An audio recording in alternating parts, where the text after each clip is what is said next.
Okay, Bismillahirrahmanirrahim. This is going to be lecture number 5, okay, or week number 5.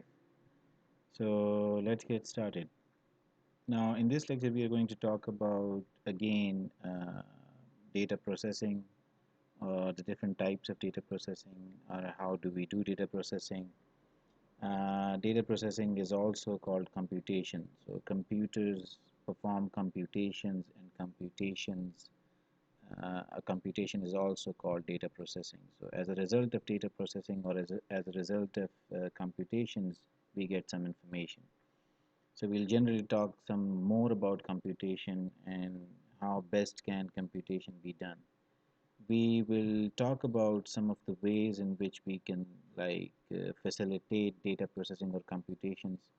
So that includes algorithms. Talking about algorithms, algorithms are nothing but a step-by-step manner in which we solve uh, any given problem using a computer in a finite number of steps. We use abstractions, or abstractions are basically higher order or higher level representations that are used to hide certain details, and they that facilitate a different level of thinking or something like that. We will also talk about data structures, some of the data structures in futures. In future, data structures are very important for storing data and processing that data.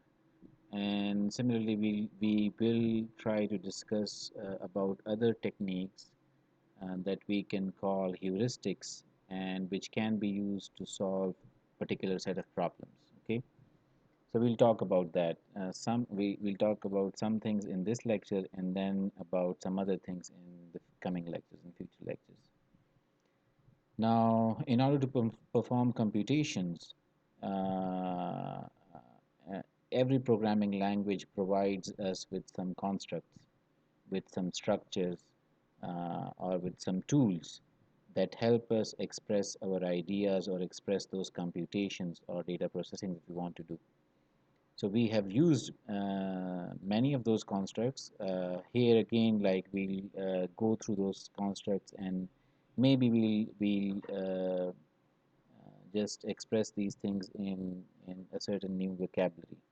So we'll talk about the sequential order of execution. That is the normal order of execution. Whenever you write a program, so your program is executed in a sequential order, and that order can change uh, using some other structures. For example, we talked about selection structure, the if selection structure, the if else or if else if selection structure. So that can change the order of execution.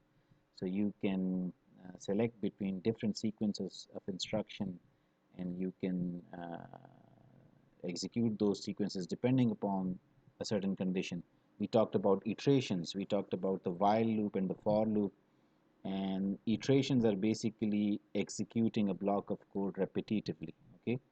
In this particular lecture, we'll talk about functions. Function is another way of expressing ideas, and it is part of another technique. It is a way of solving problems.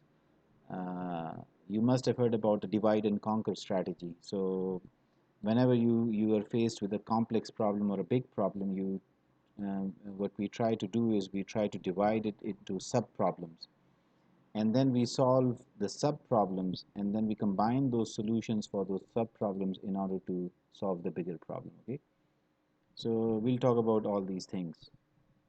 Whatever like we'll be talking about, we have already learned these things, and we have used most of these things. Okay. For example, we know how to do these computations, how to do arithmetic computation, how to do addition and multiplication. We know how to do. We also know how to select different blocks of code depending upon the outcome of a certain condition. For example, if something is true, we want to execute one block.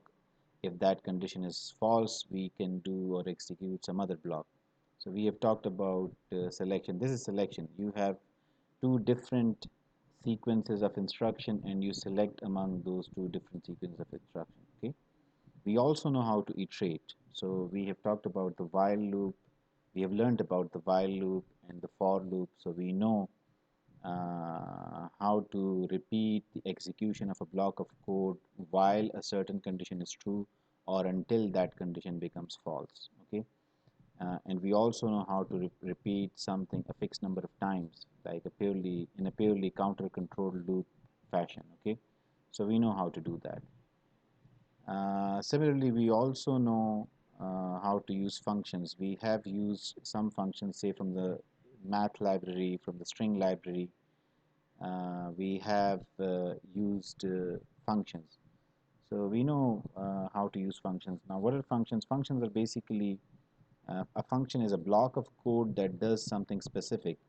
And in real life, it is equivalent to asking someone to do something for you. Okay, so if you ask your younger brother or sister to go fetch water for you, or to open the door for someone, so that is the equivalent of functions in the real world.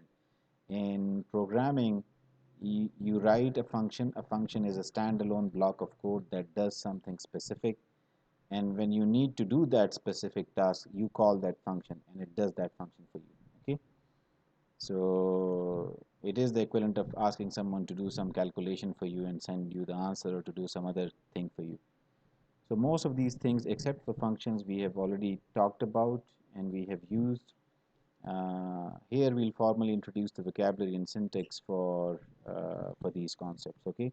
So most of the times we'll be going through this material quickly, and whenever there's some new material, there I would stop, and there we would spend some more time. So let's get started. First of all, computation and data processing. Again, we have gone through this. We have gone through this several times. So there, here we have the data processing part. There, here you have the microprocessor, or here we perform the computation. Okay, and what is the computation performed on? It is performed on data that can come, input data that may come from the keyboard, or from files on your hard drive, or from other input devices, or from other programs.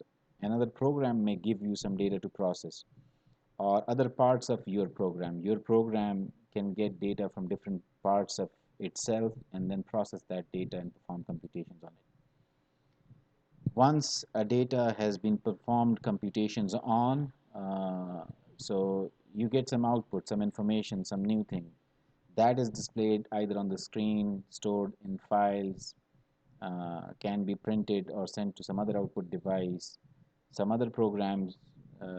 It can be shared with some other programs or other parts of your program. So you may write a big enough program that it can take data from one part, process it, and give it to some other part of your program.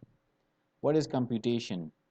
Okay, so computation is data processing. You perform different types of processing, arithmetic operations, and all those iterative operations and selection operations, and you do all those things, and then as a result of those operations, you convert the input data into some useful output. Okay, the raw input data into some useful output. Who performs these computations? The program that you write, that program performs these computations. Okay, so whatever code you write, it performs these computations. And what is a computation? A computation is whatever your program does to the input data to produce the output data. So it is a combination of different things. It is a combination of different things. It is all these arithmetic and logical operations, or bitwise operations that we may learn about in the future. It is all these iterations, repetition of a block of code. It is all these selection structures, using conditions to determine which block of code should be executed and which shouldn't be executed. So all these things, they are all part of computations. Okay, so what is our job as programmers is to express computations correctly, in as simple a way as possible and efficiently. We should be doing things efficiently, like our program should take the least amount of time to do something. But most important is that it should be correct. It should do whatever it is supposed to do. It should be as simple as possible, and it should do the task within a reasonable with reasonable amount of efficiency. Okay, so uh, that is our primary job as programmers. That is the primary job of this course. Like you should learn how to perform a computation or how to process the raw data in order to produce the correct output in a correct way, in a simple way, and in an efficient way. So one of the techniques that people use for doing this is divide and conquer. Divide and conquer means that you have a very big computation or a big problem to solve, and you divide it or break it up into little problems, and then you solve those little problems and combine solutions to those little problems in order to get the solution to the bigger problem. The other tool that we may use is abstraction. Okay, abstraction is basically hiding unnecessary details and using higher level concepts to do something. So I'll give you a very brief example, very short example. One from from real life, like whatever you see. Uh, Whatever like from our real life other than computing, and then there will be another example that would be concerned with computing. So say from real life, if you look at your department, so your department is like you call it a department. It is a department of mechatronics engineering. It is part of UET Peshawar. And if you go and see the building, so it has different labs and classrooms and offices and halls, things like these. Now, these labs and offices and classrooms and all these things, these are abstractions. Okay?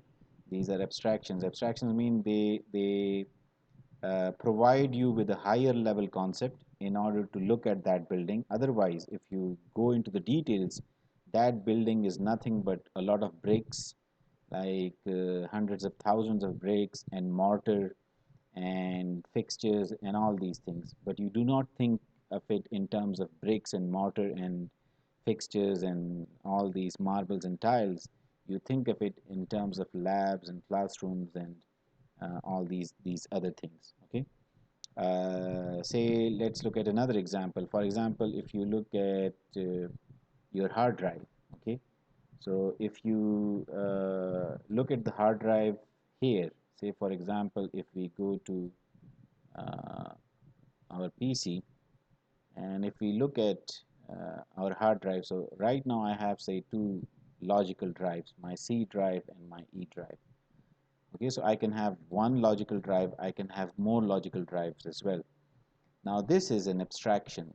The actual physical situation is completely different. My physical hard drive, it does not have these logical drives, it has physical disks, and those disks are coated with magnetic material, and those disks can be like two, at least two or three or four. So it depends. I don't know how many disks there are in my hard drive. Okay, all those details, the physical details, they are hidden from me, from the user of this computer, and all we can see is a logical drive C and a logical drive E. Okay, so we do not look at the physical sectors on the hard drive, like data. All these files and all this data, it is stored in concentric circles on the physical disk. Okay, now one file that that we may see here, for example, this particular file, which is say, or this particular file, the code blocks IDE file, it is around 150 MB. So this file may be on two different physical disks. We don't know. Okay, all these details are hidden from us. And how are these details hidden from us? These details are hidden from us by using the abstraction of a file system. Okay, so Microsoft Windows creates this abstraction of a file system in which we see these logical drives E and D and C, E and D, and all these different types of drives. And each drive has then different folders, and each folder can have subfolders, and then those subfolders can have files and all this thing. Now this is just an abstraction. Okay, in reality, the situation is completely different. So abstractions is another very important tool that is often used to do computations or data processing or make things easier. Similarly, another very important part of computation is organization of data. And it is very important in order to be able to write good code that can process data efficiently. We need to organize the data in an appropriate way. So that may include determining or specifying formats for input and output data, using data structures to store the data in an efficient way and then access it and process it. Data structures are basically structures which are used for storing data. Okay, and then protocols, defining protocols for processing data or moving data or storing data in those data structures and all that. So this is also part of an important part of computation. We learn about this as well, like when we talk about arrays are data structures that are used to store data of the same type. So we'll do some processing on that simple data structure array. We'll sort it and do all those things, and that is a very useful type of computation. So the emphasis here is on structure and organization. Okay, so we cannot have good code just by writing a lot of statements. So we need to have some structure to our code. We should have the code properly divided into different parts, which would basically uh, divide the problem and solve the problem in small pieces and then combine those solutions. And we also need to have organize our data and do all these things. Okay, so these are all important parts of computations or data processing.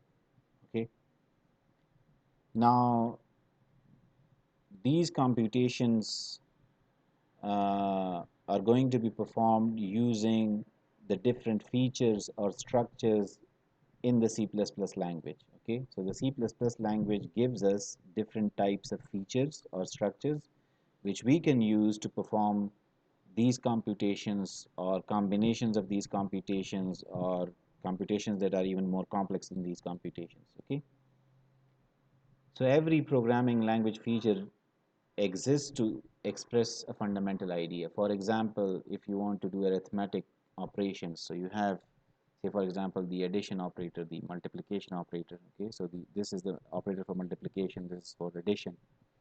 If you want to do selection, like you want to select among two different statements or two different blocks of codes, which one to execute and which one to not execute, so you can have you can use the if selection structure. So if this expression evaluates to true, it will execute this statement. If that is not the case, it will execute this statement. Okay, so this is the selection structure. We have used it. If you want to do iteration, iteration is repetition. If you want to repeat the execution of a statement, so you can use the iteration structure. We have learned about while, and in the previous lab, we also learned about the for loop. So both of these can be used for repetition or iteration. And similarly, if you want to uh, perform some particular function or operation on some data, so you can use or define your own functions. Okay, so we learn that in this particular session. And we have used some built-in functions. I guess we have used the power function in our last lab, and we have used, I guess, in one of the lab sessions, we have used many functions from the CMath library. So just like those functions, you can write your own functions to do something specific. And similarly, a very important thing is like we can combine these language features to create programs, and there is no limit on that in the ways in which we can combine these features. So that gives us almost limitless possibilities. Now we have used expressions, and you know how to create expressions. There are two important things that we need to talk about expressions. Here we'll briefly touch on that, but in some other lecture, inshallah, I'll try to talk at length about that. Okay. Okay, so these are all expressions. Say this is the simplest expression in which we are initializing the variable length with the value 20. Okay, so 20 here is the literal, and we are assigning this value to the variable length. This is the assignment operator. And what the assignment operator does is it takes whatever there is on its right hand side, and it copies that into the variable on its left hand side. Okay. uh, okay, similarly, we have here another assignment like this is basically we are going to create an expression for computing the area of a rectangle or something like that. Okay. So how do you calculate the area? So you multiply the length with width. That is how you calculate the area. So this is the width initialized to 40, and this is the length initialized to 20. And here we are finding the value of calculating the value of area, which is length multiplied by width. So again, the assignment operator will calculate or evaluate this expression, and whatever its value, it will copy that value into the variable area. Okay. So the assignment operator is evaluated from right to left. Okay, so you start from the right and evaluate this operation, this expression, and whatever value you get, you copy that into the variable on the left. Okay, so this is your direction. This is the direction of the data flow. The data flows from right towards the left. Okay, this is division. Multiplication, you can perform division. This is basically integer division. We are trying to find out the average side length. So you can perform this division. Now there's an important question here, and that is about the rules of precedence. Which operation would be performed first and which would be performed later? So the usual rules of precedence apply. What are the usual rules of precedence? So in the usual rules of precedence, multiplication and division have higher precedence over addition and subtraction. What does that mean? That means if we have an expression like this one, so in this expression, we have multiplication, addition, and division. So first of all, say multiplication and division would be performed, and then addition would be performed. Okay. So if you write this expression like this, it would mean that first multiplication would be performed, then this division would be performed, and after that these two results, this product and this quotient, these two would be added together. That is how it would be. So the order of execution won't be like this, like first addition and then multiplication and then division. That is not how things would be calculated. Okay, so we'll talk about it in some more detail with more complex expressions.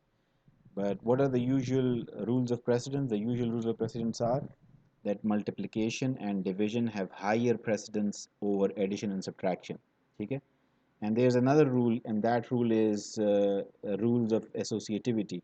Like if you have multiple operations of the same type in an expression, so which operation would be performed first? Okay, so we can have situations like that. So that is determined by the rules of associativity. So we'll talk about that in the future lecture. But right now, you should know like operator precedence or rules of precedence are important, and when you're writing expressions, you should be aware of the implication of those rules. So one easy way to avoid any confusion is to use parenthesis brackets. So if you use these parentheses, you can enforce precedence. Okay, so whatever is enclosed in the parenthesis, that is always calculated first. For example, here look at this expression. So we want the length and width to be added first and then divided. If these parentheses were not there, then division would take place first. Okay.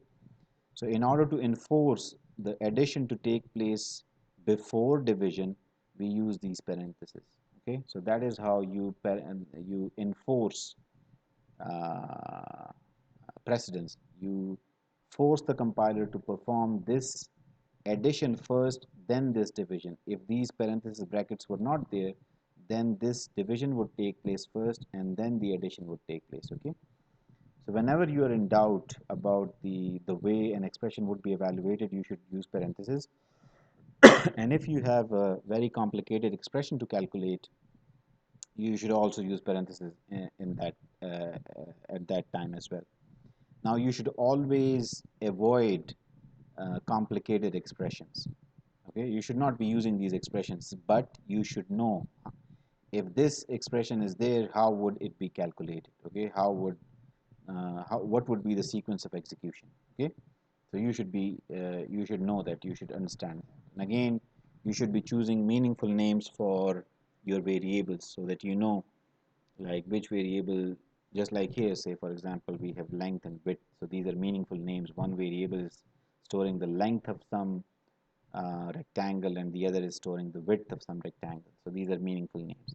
These A, B, and C, D, they are not meaningful, but again, many times we don't have a lot of choice and we tend to use these variables, but you should always remember to use meaningful names. Okay. So expressions, how do we construct expressions?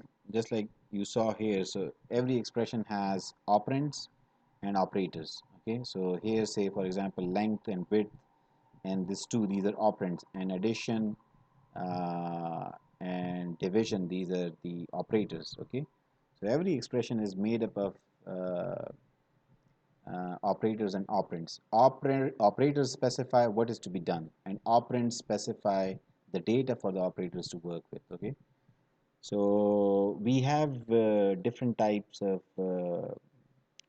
we have different types of variables that we can declare and that we can use for storing different types of data, and those then there are different operators that go along with those data types. For example, we have the boolean type, bool. So the bool can have a value of true or false. So you can use the logical operators. For example, this is logical and. So logical and, basically if both the operands for the logical and are true, then its output would be true. If one of the operands is false, then its output would be false. That is what logical AND means. This is logical OR, and this is the pipe character, okay? So the logical OR means that if either of the operands, it is a binary operator, it takes two operands. If one of the operands is true, the output would be true. Okay, so it would evaluate to the value true. And this is the not operator. So what not does is not basically inverts. If you, it's a unary operator, just like negation. So if you say minus 5, so minus 5, so minus 5 is minus 5. If you say minus minus 5, so it becomes plus 5. So similarly, what not does is not makes a true operand into false and a false operand into true. So not of true is false and not of false is true. Okay, so it basically inverts the operand. So if the operand is true, it would make it false. If the operand is false, it would make it true. So these are logical operators, and these apply to Boolean types. Okay. Why are the equality and relational operators here? These operators are here because their output is a Boolean type. So if you have on the right hand side some expression or variable, and on the on the left hand side some expression or variable, and then on the right hand side some expression or variable. So the equality operator compares the two. If they are equal, it would return a true value. If they are not, it would return a false value. And the inequality operator does the opposite. If the right hand side and left hand side are unequal, it would return true, and if they are equal, it would return false. And similarly, the relational operators, less than, greater than, less than or equal to, greater, you know how they work, and they also return a Boolean type.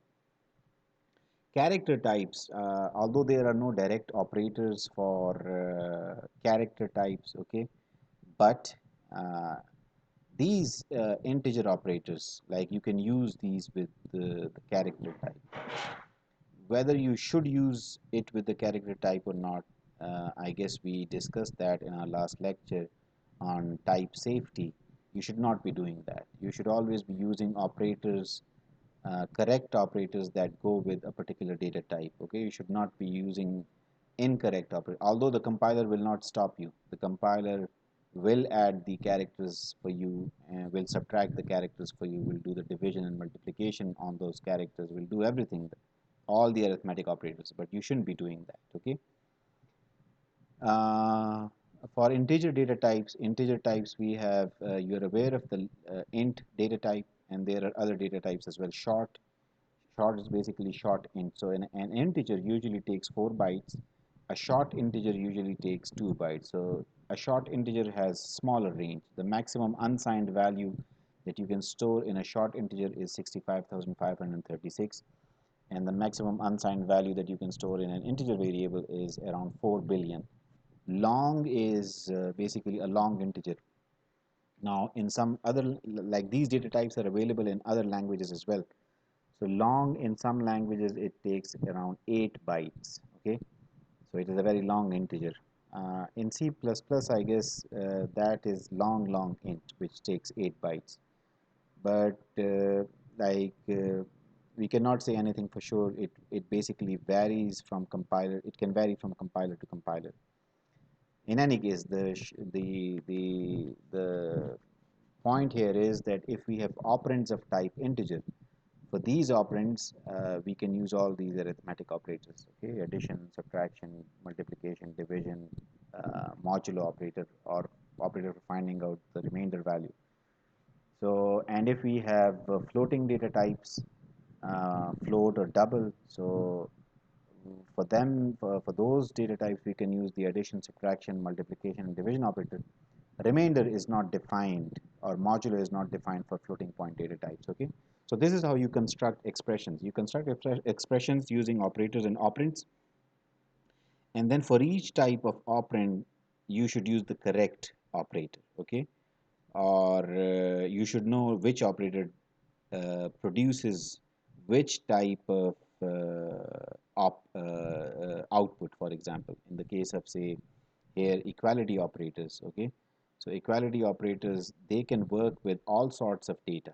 Like here we can have, on the left hand side we can have an integer, a double, or anything, but the output is always of Boolean type. Okay, so that's why, like, we mentioned them with Boolean type.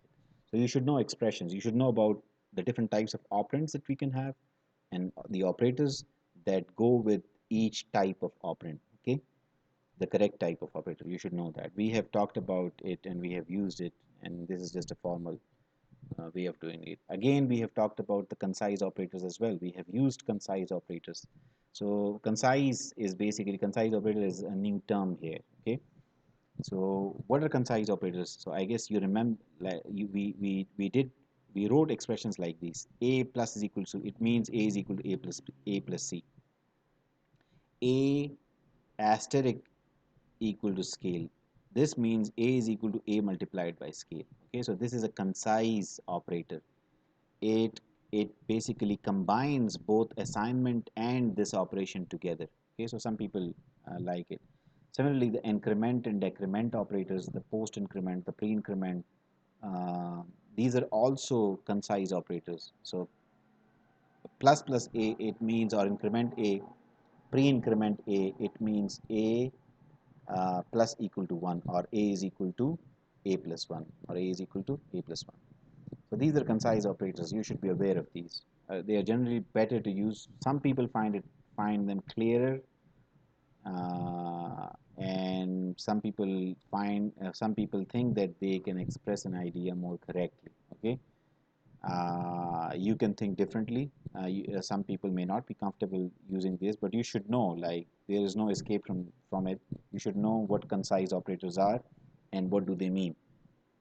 So these are concise operators. I guess previously we didn't give them any particular name, but these are called concise operators. Okay. Again, we have been writing programs, and every program has statements. Okay, so here we are basically formally introducing statements. So what is a statement? A statement is an expression followed by a semicolon. So any expression followed by a semicolon is a statement, or a declaration or an initialization of a variable, it is a statement. Or a statement can be a control statement. Control statement like selection statement, if, else statement, or while or for statement that determines the flow of control. Flow of control means, like, which instruction is going to be executed next. So that is the flow of control. Okay, usually it is sequential, but control statements can change that flow, can change the sequential flow. Okay, Say, for example, a repetition structure like while, it can repeat the execution of certain statement. So जो normal जो sequential statement जो structure होता है, that is changed. Examples of statements: this is an assignment, you are aware of it. This is a declaration and initialization. This is a control statement, we are testing a condition, and if this condition is true, only then this statement would be executed or selected. This is a repetition structure. Okay? So we are reading a number, and if that number is non-zero, so we are storing that number somewhere. Okay, so we learn about this pushback thing. Somewhere this is a call to a certain function. Here we are calculating the average, and here we are returning some value. Okay, so you may not understand all of these just now, but you will eventually. But we know like what statements are, and we have been using these statements. But here we are formally providing some definition for that. Selection, again, we have talked about it. So sometimes we must select between alternatives. We may have two different alternatives, and we might need to select between those alternatives. We have done that in the case of determining whether a number is odd or even. Okay, so you have two alternatives. Is the number odd or is the number even? So whenever you have to do that kind of selection, you can use the selection structure. For example, if else. If this condition is true, then this would be executed. Okay, else this would be executed. And here we don't have any semicolon. Similarly, here we don't have any semicolon. If you put a semicolon here, then this statement will not be executed. It will be terminated here. Okay, if even if this condition is true, this statement will not be executed. I guess that is the case. So you should remember this syntax, this rule. Okay, you're not going to put a semicolon after if here. So if this condition is true, then no semicolon, and then you provide a statement, max is equal to b or something like that. So generally the syntax is if, then you specify a certain condition, and then a statement or a block of statements. So this statement or block of statements would be executed if this condition is true, if it evaluates to the value true. If this condition evaluates to false, then this condition would be executed. We have talked about it. In fact, we have talked about the if-else if structure. We have done that. Okay, so this is selection structure. We have also talked about iteration structure. Iteration means repetition. To iterate means to repetition. One iteration means one repetition, okay, or one run. When this loop runs for once, so we say that it has completed one iteration. And here this loop is going to complete 100 iterations. Why? Because this is the loop counter. Okay, so iski, what is this initial value? It is 0. And what is the condition? I, while I is less than 100. So while I is 0, 1, 2, 3, 4 up until 99, 0 से लेकर 99 तक, this condition would be true. So 100 times, that is 100 times. So 100 times this line would be printed. Okay, see out I and then square of I. और फिर हम loop counter को increment कर रहे हैं. क्यों increment कर रहे हैं? Because ये start ले रहा है from 0, and we want it to uh, increase towards this terminal value. ठीक है, ताकि ये condition किसी point पे false हो जाए और ये loop की execution बंद हो जाए, वरना this would be an infinite loop. So this program is not exactly this program, but a similar program like this was a very historical program. It was the world's first real program that was running on a stored program computer. It was created by David Wheeler in Cambridge, 1949. Okay, it was not written in C++. It was some other language, but the program basically printed a table of squares from 0 to 99. Okay, यानी 0 का square, फिर 1 का square, 2 का square, 3 का square. I guess in the last lab session I asked you to print a table of squares from starting from say 1 to 50. So I guess it was inspired by this program. So we have used the while loop. I hope you know what the while loop is. We'll write this program again. Okay. Now there's another structure for iteration. Okay, this is uh, slightly more detail about the while loop. Now, how do you create a while loop? What does it take to create a while loop? First of all, a loop variable or loop counter, control variable that controls the behavior of the while loop. For example, here the I, variable I, int I, integer I, we use this variable to control the behavior, the number of times this loop would be executed. We use this variable to do that. We initialize the control variable. Here we initialize it to some initial value. That value can be 0 or it can be some positive value. Okay, it doesn't matter. Then we specify a continuation condition. So this is the initial value. Then we specify some condition that would determine whether this loop would be continued. The execution of this loop will continue or not. This condition would determine. What is this condition? It is I less than 100. This condition should be true in order for this loop to execute. So initially it is true. I is 0 and 0 is less than 100. Initially this is true, so this loop would be executed. And then you should do something to the control variable so that after some time, after some iterations, this condition becomes false. That means if I initially is 0 and this condition says while I is less than 100, execute this loop, that means we need to change I or modify I in such a way that after some time it becomes greater than or equal to 100 so that this loop stops executing. So that's why we are uh, incrementing I. Okay. So the next thing that you need to do is after continuation condition, you need to modify the control variable in such a way that at some point in time this condition becomes false. Okay, and definitely this is important, like you create this iteration structure because you want to do something in this loop, and that here it is basically printing the square of this number. So let us write this code. I want to elaborate something here as well. Let us create a console application, and I hope like you remember all these steps. Let me go to computer programming and then sources, and then here let us create a folder. This is say 9th July, sorry, 9th July. So let us select this folder and let us name this project. This is about say language structures.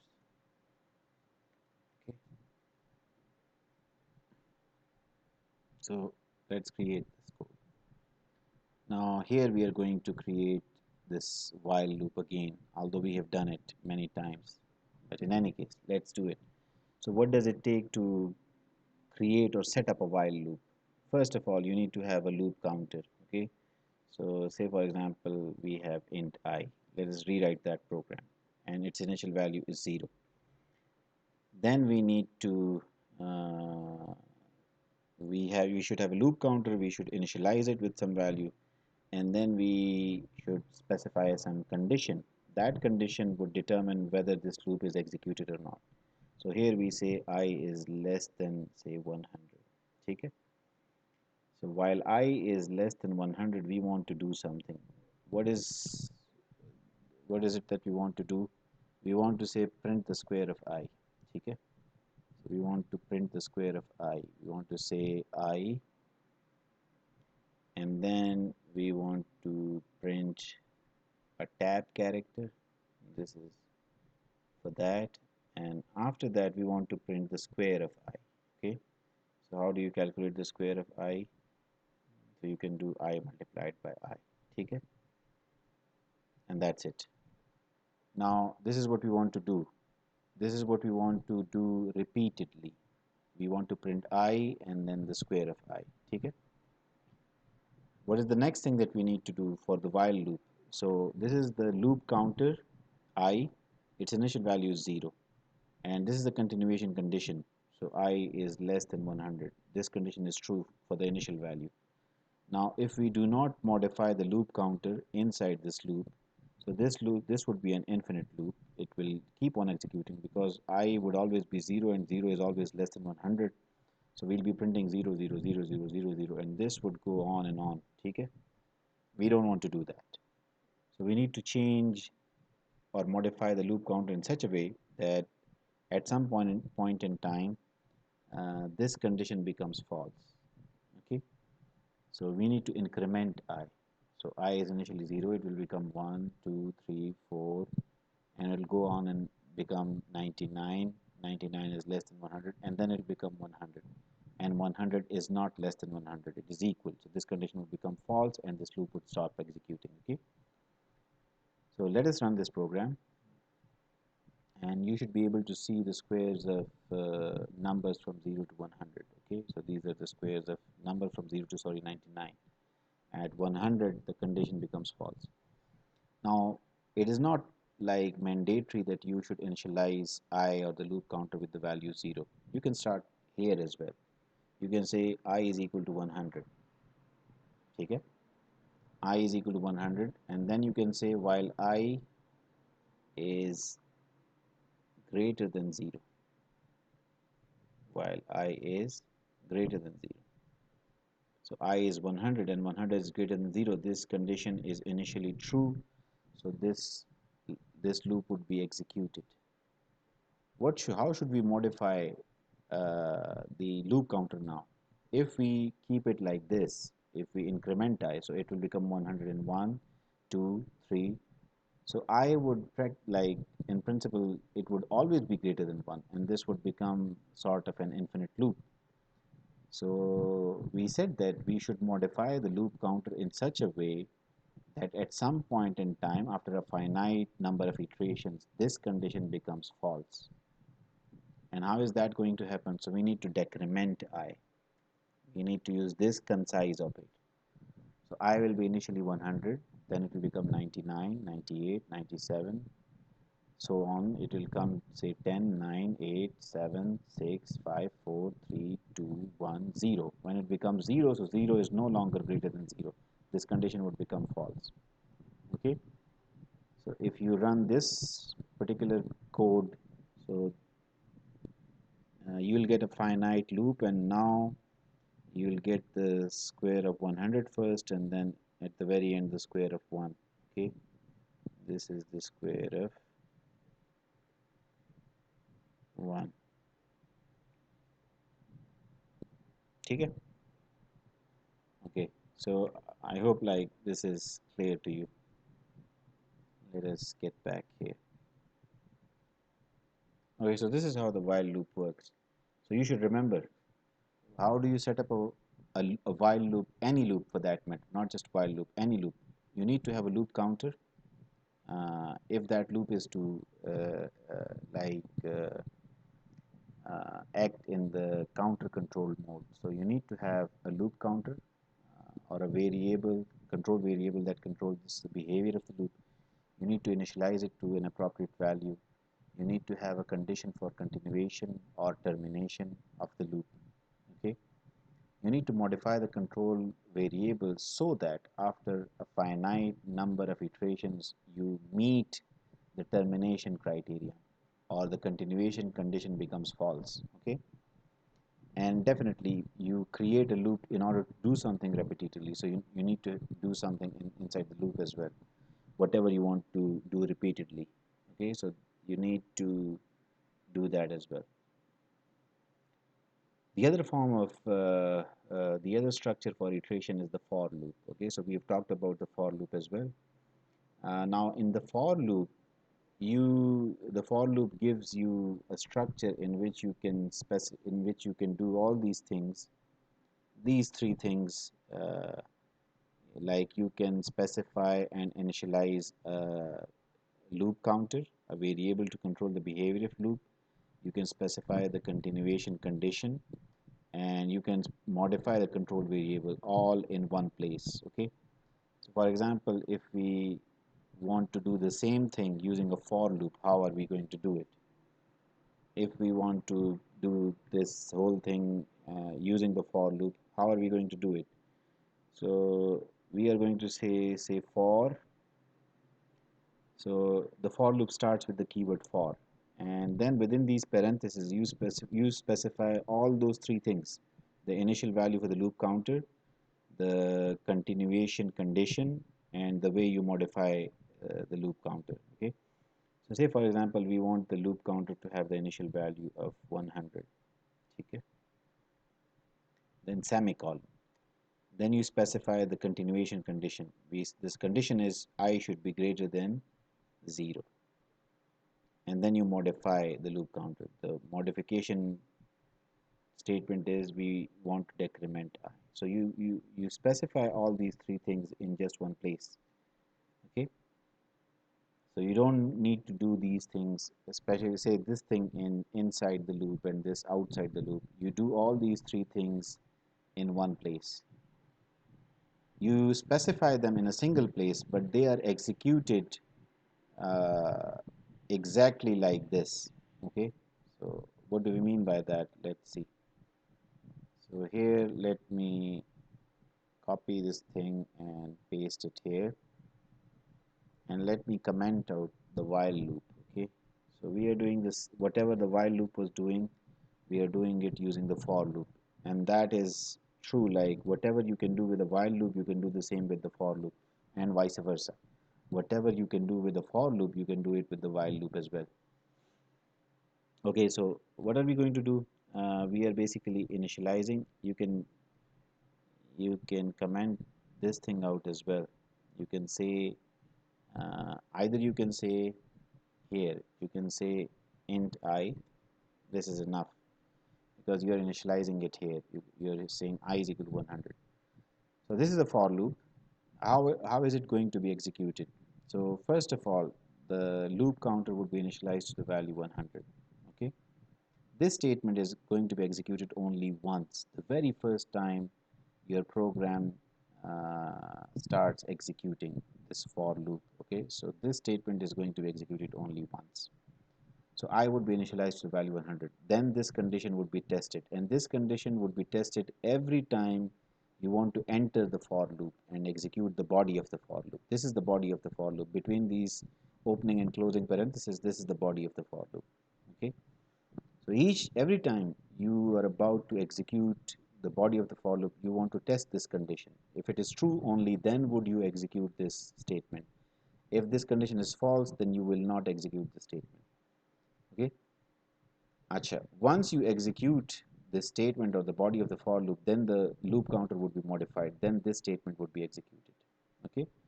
So this statement is executed only once during the lifetime of a for loop. This statement is executed every time you want to enter the for loop and execute its body. This statement is executed every time you are done executing the body of the for loop and you want to modify the loop counter. Okay. You place all these three statements together in one place, but they are executed at different times. You should always know and remember that. If you build and run this program, it would run fine and do exactly the same thing that the while loop did. Now, you can comment this thing out as well, and you can declare the loop counter right here. You can say int I is equal to 100. You can do the declaration and initialization together in the same place. Okay, so this is also fine. If you build and run it, this program is going to do just fine. Okay.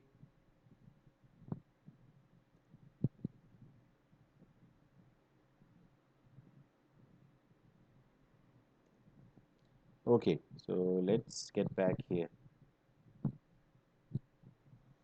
So we talked about the for loop once again. So for loop is another form of iteration.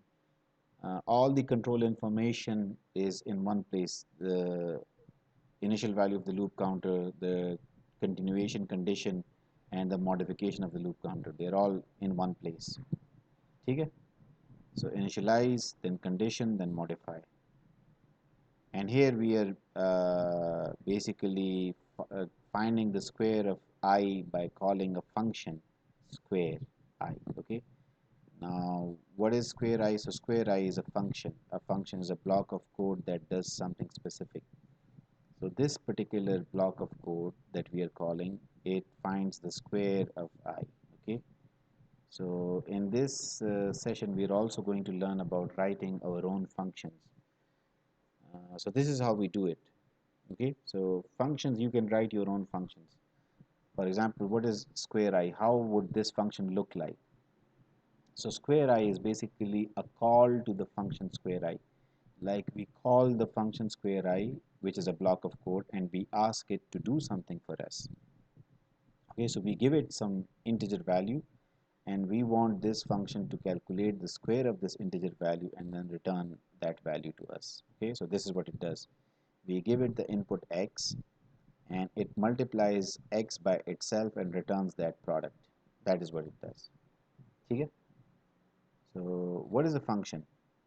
We define a function when we want to separate a computation. When you want to separate a particular computation and do it separately using a separate block of code, then you write a function or create a function or define a function. Okay? Why do we want to do it? Because that computation is logically separate. It makes the program text clearer by giving a name to that computation and by um, giving you the ability to reuse that computation. It is useful in more than one place in our program, like we need to call that function again and again. We need to perform that computation in more than one place in our program. So you can create a separate function to do that computation. It eases testing. So you can test, it is very easy to test an individual function and look at that code and how it's done, how it works, if it works fine or not. That is easy. It helps in the distribution of labor. Like you can ask many people, different people, to work on different functions. So different people can work simultaneously on writing different functions for performing different computations. So distribution of labor and maintenance is also becomes easy if, like, you have divided something into multiple computations or functions. So it is easier to maintain because you just look at a very small part of that big computation. It is easier to fix smaller computations than to fix and maintain bigger computations.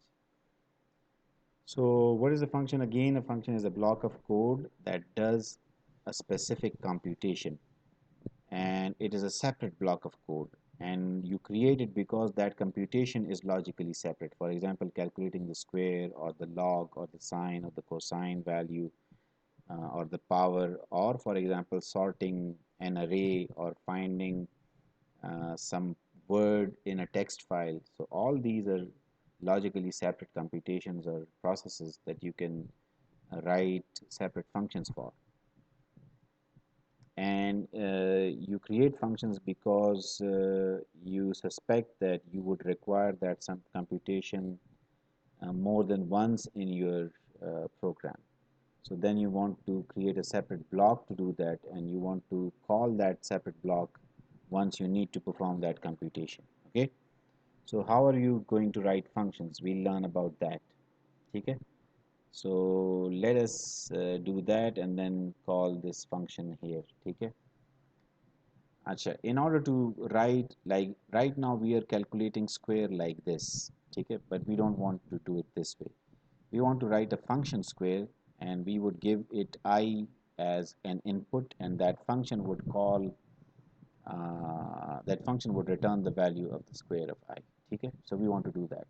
So for that we need to write a function square that would get an integer value as input and return an integer value as output. Okay, so whenever you want to write a function, before that you need to inform your compiler that I'm going to write a function. Okay, how do you do that? So above your main function you write something that we call a function prototype. Function prototype. Now what is a function prototype? In the function prototype you specify the return type of the function. What type of data or what type of output would this function give us? So we say that this function that we are about to write, it would return an integer value. It would return integer value. So we say int. Then we specify the name of the function. So the name of the function is square, int square. So square is a function which would return or give an integer value as an output. Okay, and then within these parentheses we specify the input that we need to provide to this function. So we need to provide this input, an integer value as input. Okay, so you can just write int, this is fine.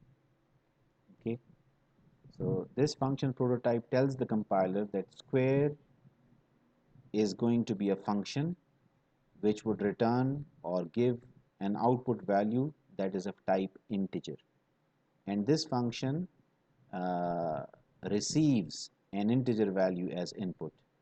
So if you remember, when we first talked about the main function, we said main is a function that returns an integer value. That is why here at the very end we have returned 0. We are returning a 0 value to show that main function executed correctly. And we said that the main function, it does not get any input value. That's why these parentheses are empty. Okay, but the square function, it takes one input value. That's why here we have one integer. If it required a float value as input, so we would write float. Now you can write simply it as int, or you can write it as int a. You can give it a variable. This is just a dummy variable. This is not an actual variable. Int a is a dummy variable. A is a dummy variable. Okay, it is not an actual variable. By that we mean that a is not created. No space is allocated for a in the random access memory. Okay, a is just a dummy variable. This information is basically for the compiler. We are informing the compiler that we are about to write a function by the name of square. That function would take one integer value as input and return an integer value as output. So this is function prototype. Now, how do you create the actual function? This is how we create the actual function. Let me copy this and let us come here outside the main function. After the main function, we write our square function. Okay, so this is the prototype that we wrote here. Okay, now the actual function differs from the prototype. Like if you look at the main function, so you have int return type for the main function, then main, the name of the main function, then the list of arguments or parameters. Okay, so here a is argument, input or parameter for function square. So these are different names that we use for, that we can use to call a. So a is, you can say a is an input to the function square, or a is an argument to the function square, or a is a parameter for the function square. Okay, so the main function does not have any input or parameter or argument. And after that, like we have this opening curly brace and closing curly brace. So this creates a block of code or the body of the main function. So here too, for the square function, we need to specify the body of the square function by an opening curly brace and a closing curly brace. We get rid of the semicolon, and we basically create a block of code. Now here I would do two things. One, I want to print out a message. Okay, we are, whenever the square function is called, we want to print this message. We are inside the square function. This is what I want to print, and when this message is printed, that means we entered the square function. Okay,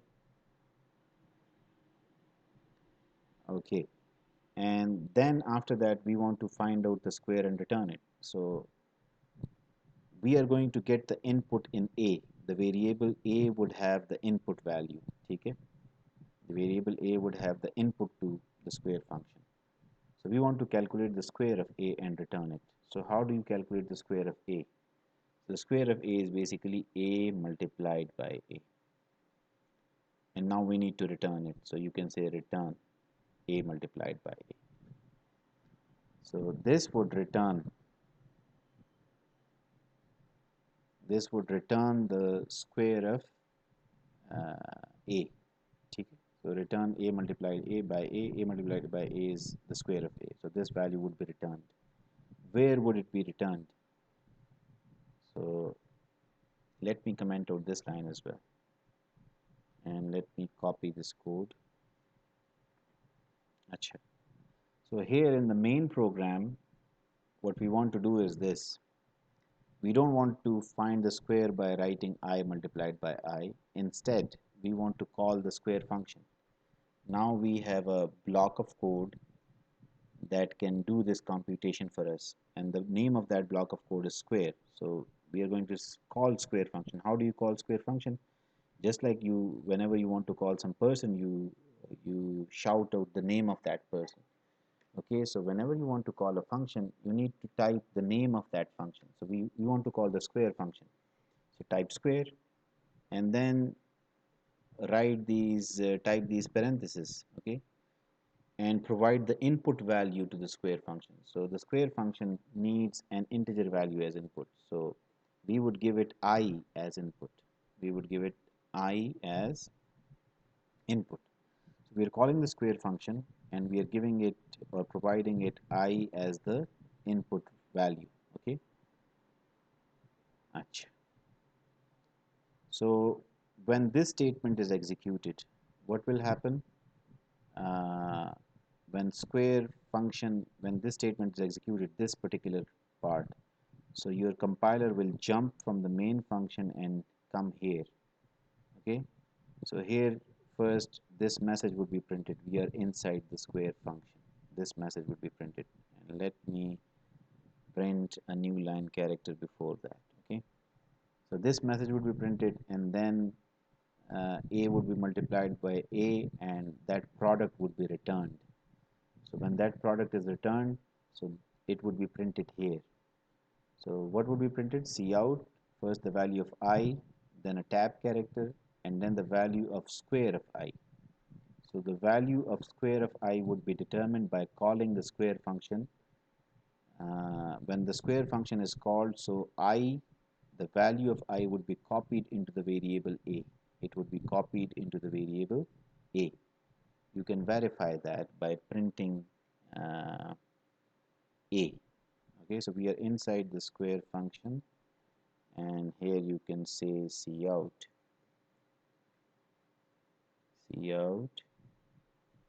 A is equal to, and then the value of A.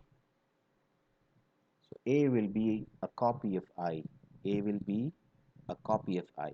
Okay, so a copy of I, it will be a copy of I, and then we find the square of it and return it. So that when once we say return A multiplied by A, so whatever its value is, that value will be pasted here. Okay, so square of I would be replaced by that value. Let us initialize it to the value 10. We want to see like how does the output look before we call the square function. I want to print this line here. Here we want to say inside the main function before calling square. Okay, so before calling square inside the main function, and once the square function is called and it is done executing, we want to print another message. Okay, so here we want to say returned to the main function after executing square. Okay, so after executing the square function, return to the main function. That is what is going to happen. So when we start executing this code, I will be created and initialized with the value 10. 10 is greater than 0, this condition is true, so this code will be executed. So first of all, this line would be printed on the screen inside the main function before calling square. Then this line would be executed. So how is this line going to be executed? This line says first print the value of I, so the value of I is 10, it would be printed. Then print a tab character, that would be printed. Then it says print the value of square of I. So your compiler needs to find what is square of I. So in order to calculate square of I, it is going to jump to this function. It is going to copy the value of I into A and then start executing this function by starting with this line. So first of all, this message will be printed. We are inside the square function. Then the value of A would be printed, which would be a copy of I. So value of I, it would be the same. A is equal to value of I. Then this product would be calculated, A multiply A times A, and that value would be returned. So once that value is returned, then your compiler would be able to print the square of I, and this message would be printed. After this, this line would be printed. Okay, return to the main function after executing square. Then I would be decremented, so I would become 9. Then this condition would be tested. Is 9 greater than 0? Yes, it is. Then again this loop would be executed. First this statement would be printed, this statement would be executed, and this text would be printed. Then this statement would be executed. What does this statement say? It says print I, which is 9, then a tab character, then square of I. Square of I means call the square function and pass the value 9 to it. So square function would be called and the variable A would have the value 9.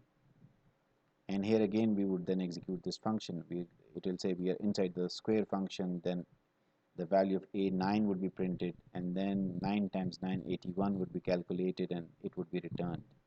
So once the square of I is known, square of 9 is known, this statement would be printed. Okay, so after this is done, then this statement would be executed. So just like mentioned in mm, this slide, the control flow would be such that uh, from the main program we would be jumping to the square program, executing it, and then coming back to the main program, then jumping to the main square program, executing it, and then coming back to the main program, just like I explained. And we are printing these messages so that you know when did the program enter the square function and when did it return back to the main function. So you have all these details. Let us build and run this code and see how does the output look. Okay, so this is how it looks. First, when the program first enters the for loop, this text is printed inside the main function before calling square. Then what happens? We say cout I, so I is printed. Then the square function is called. So you go to the square function and this message is printed. We are inside the square function. Then you print the value of A.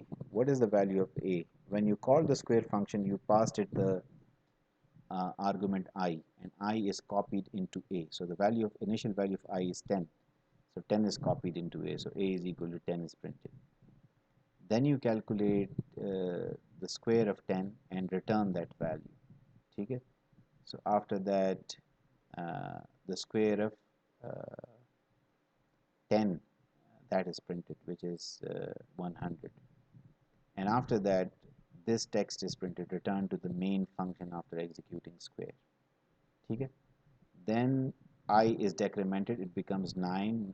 This condition is true. You re-enter the for loop.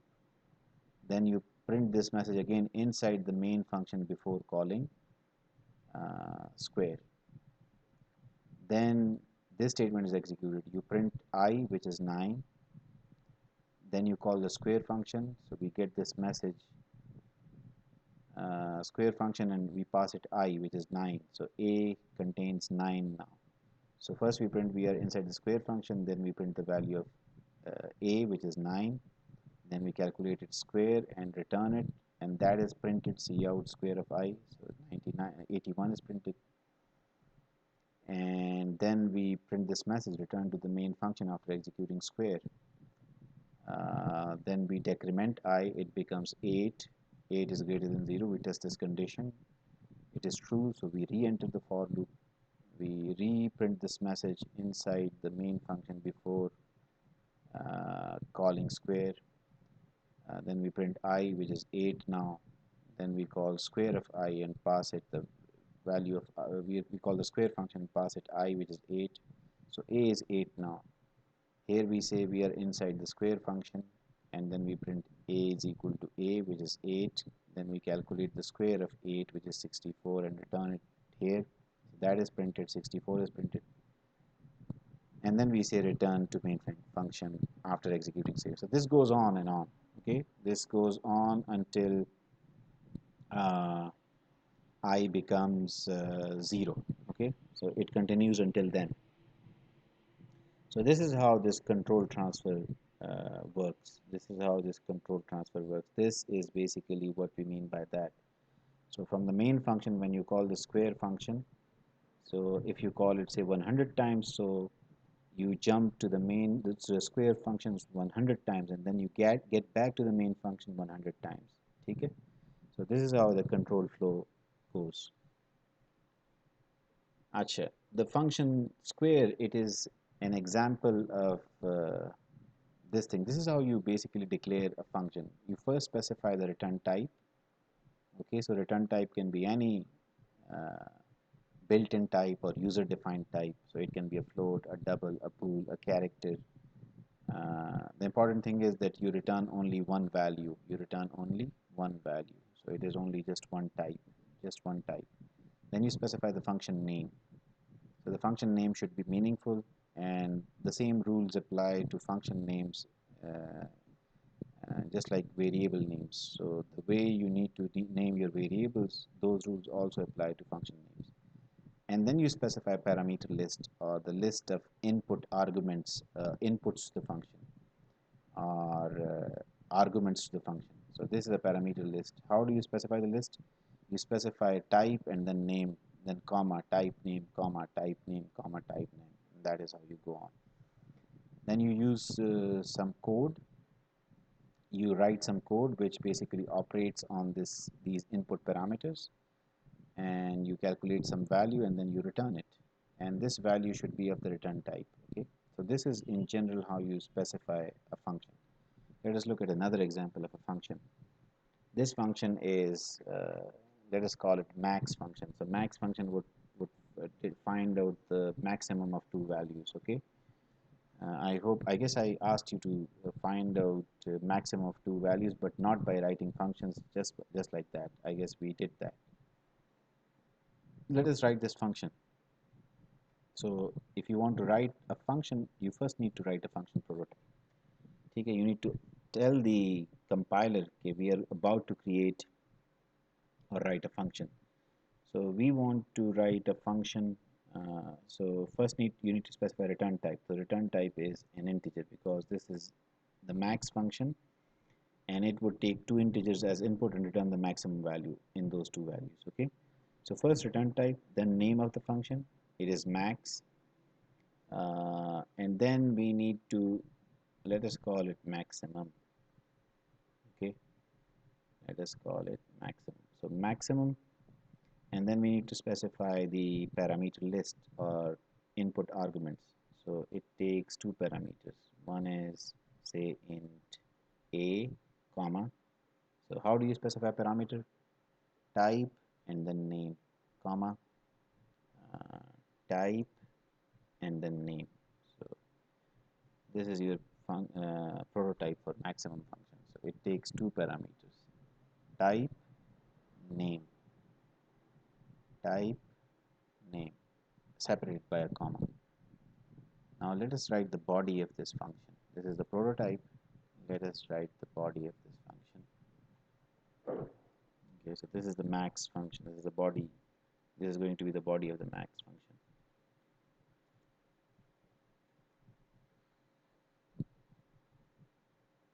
Okay, so we remove the semicolon and we replace it by a pair of curly braces. And so what are we going to do in the maximum function? So we have two input values. We are going to compare the two and see which one is bigger. Okay, so this is how we do. If A is greater than B, that means A is the maximum. So we should return A. Else, if that is not the case, that means B is the maximum. So we should return B. Okay. So this is how the maximum function works. You give it two values and then it compares those two values and finds out the maximum and then returns that maximum value. ठीक है? Again, you can write these messages if you want to be sure like when this function was called and etc etc. So you can say we are inside the maximum function, and you can say a is equal to a, and then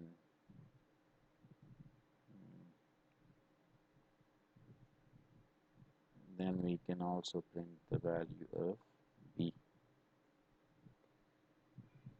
B is equal to b. Okay. Okay, here we have an extra pair of insertion operators, so we can get rid of that. Okay, so this is how the maximum function would work. Now let me comment out this code. This is how we comment it out, and let us call the maximum function. Okay, so we can say cout maximum. What is the maximum of 15 and say 35? So it should return 35 and print that value. Okay, so we are basically calling the maximum function and giving it two values. So 15 would be copied into A and 35 would be copied into B, and then the maximum function would determine which is bigger and then return that value. Okay, so here you can say 205 and 315. Here we can have say 305 and 1500. Here we can say we can have 135 and say 150. Here we can have 105, and these are just random values, and this is 3005, this is 3500 say, and this is 1500. So we are calling the maximum function, and each time we are giving it two different values, and when you call it here, so the program will jump from the main function into the maximum function here. It would start executing the function here. Okay, and once it's done, it will find out the maximum and return to the main function and print that value. Okay, then we are calling it again with two different values. So this is what we do. Sure. Let us build and run.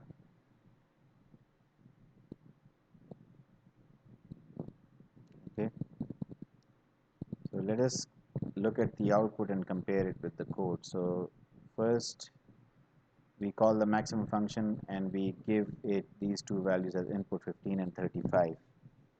So the maximum function is called, this message is printed, we are inside the maximum function, value 15 is copied into A and 35 is copied into B.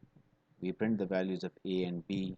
A is equal to 15, B is equal to 35, and then it returns the maximum value, which is 35 among these two. Then we call the maximum function once again, and this time we give it these two values, 205 and 315. Okay, so 205 is copied into A, 315 is copied into B, and it determines the maximum and returns that. Then we call the maximum function once again, and this time we pass it these two values, 1500 and 305. 1500 is copied into A and 305 is copied into B, and it returns as the maximum, which is 1500. Okay, so we call it repeatedly over and over again and with different values, and those values are copied into these parameters. Okay, those values are, this is the function, and this is where we call this function from. So we call it from the main function. Okay, this function square is here, but it is not being executed. Why? Because we are not calling it from the main function. So for any function to execute, it is a must that you must call it from the main function. Okay, if you're not calling it from the main function, it's not going to execute. So this is another example of the uh, maximum function. Similarly, you can use the maximum function, like you can call it, and you can use the return value to initialize some variable. You can do that. Okay, it's very, like, it makes complete sense. Now we've mentioned the term algorithm, and algorithms are important because they you use computers to solve problems, and in order to solve a problem, you need to come up with a finite sequence of steps that, if followed, can help you solve that problem, and that is called an algorithm, basically. Okay. So algorithms, the first thing that you need to do is basically create or define an algorithm for a problem and then implement it in some language. So here we used a very simple algorithm, say, to determine the maximum of two numbers.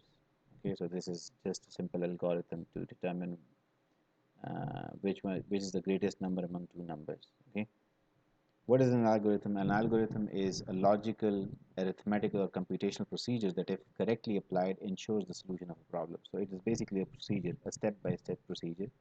It may involve arithmetical operations, logical, computational, other computational operations.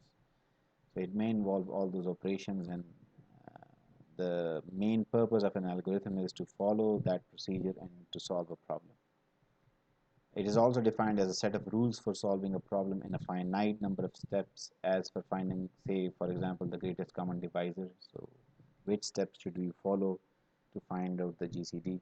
So that also requires an algorithm. Similarly, you can also define it as a detailed sequence of actions to perform or accomplish some task. So a sequence of actions that need to be performed to accomplish some task. Now, algorithms are named after an Iranian mathematician, Al-Khwarizmi. So, uh, I guess he was attributed with the first ever algorithm to solve some problems. So, Al-Khwarizmi worked on algebra, and he worked on the solution of algebraic equations, I guess. So, he devised algorithms for doing that. So that's why uh, uh, this particular term is named after him. So technically, an algorithm must reach a result after a finite number of steps. This is very important, okay? So you must generate some output. Uh, it should be the correct output, and you should do it after a finite number of steps. This term is also used loosely for any sequence of actions which may or may not terminate. So it is also used in that term, but usually an algorithm is a finite number of steps that, if followed, can basically help you solve a problem. Now, we talked about these different language features. We have been talking about them, and we have been using them. And whenever you're writing programs, you basically combine these features, language features, built-in types, and user-defined types in new and interesting ways. That is what a program does. Like if you're writing something new, so what you do is you create a different combination of words. Whenever you शायर हजरात जो शायरी करते हैं तो वो भी मुख्तलिफ अल्फाज की नई कॉम्बिनेशंस क्रिएट करते हैं. So that is the novelty, and that is the beauty of their work. And the beauty of a programmer's work is the new and interesting ways in which they can combine language features to do something new, to solve a new problem. Okay, so that is what programmers are all about. So far we have talked about variables and literals of types bool, character, int, double. We have used all these operators, these relational operators and logical operators, uh, arithmetic operators. We have just learned about how to create or write our own functions or blocks of code that perform specific computations. We also know how to use library functions. Okay, so if we have, for example, we are using the IOStream library for inputting and outputting data. We also have used the CMath library for doing mathematical computations. And we have learned about selection structures, the if selection structure, the for iteration structure, and the while iteration structure. Using these language features, you can create like almost any program. And we will, you will certainly be given the opportunity to do just that, okay? So that's it for today. I hope it was clear, the material that we wanted to discuss and present in this session, it was clear. If you have any questions, you can always ask. See you later then when we have our next class.